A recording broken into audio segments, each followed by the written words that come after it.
Viral di media sosial video yang memperlihatkan seorang ayah mewakili wisuda anaknya yang meninggal dunia. Dilansir Kompas.com, kejadian mengharukan itu berlangsung saat pelaksanaan wisuda di kampus Institut Agama Islam Negeri, IAIN, Sultan Kaimuddin, Kendari, Sulawesi Tenggara, Selasa, tanggal 23 November tahun 2021. Anak dari pria tersebut diketahui meninggal dunia pasca ujian skripsi. Mahasiswa itu bernama Muhammad Jamaluddin. Ia menempuh pendidikan di jurusan Perbankan Syariah Fakultas Ekonomi Bisnis, FEBI.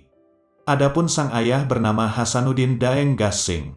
Jamaluddin merupakan anak sulung pasangan Hasanuddin dan Jumalasari. Dekan 3 Kemahasiswaan, Kerjasama dan Alumni FEBI IAIN Kendari Sodiman menuturkan, Jamaluddin merupakan mahasiswa angkatan tahun 2017.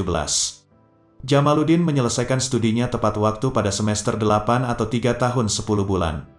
Sodiman mengatakan, almarhum memperoleh indeks prestasi kumulatif, IPK 3,68 dengan predikat sangat baik. Secara akademik dia sudah menyelesaikan studinya, dan kami nyatakan lulus. Cuma sebelum wisuda almarhum meninggalkan dunia, ujarnya. Sebagai penghormatan, pihak kampus mengundang orang tua Jamaluddin untuk menerima langsung ijazah sarjana putranya.